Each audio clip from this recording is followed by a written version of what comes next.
I am Dwayne Gayer.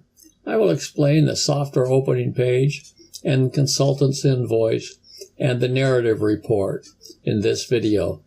You see the opening page. The top block of items lists the owner, property, and bank information that will be used throughout writing this report. The next line shows the contractor.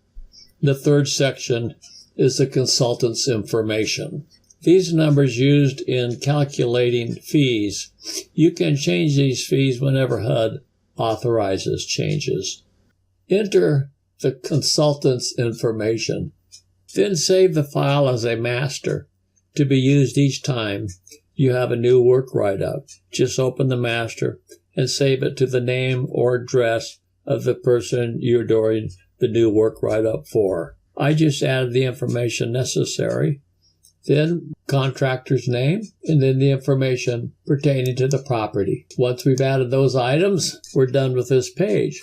These items will populate throughout the report as we continue. I am conducting this demonstration with a completed work write-up. The next page is the consultant's invoice that is submitted to the owner and lender along with the work write-up.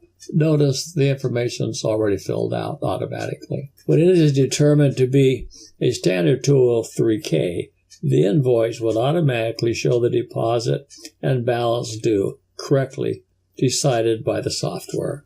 The balance due represents the remaining balance on the price of the work write-up. The next page is the narrative. This page is a written description of the project.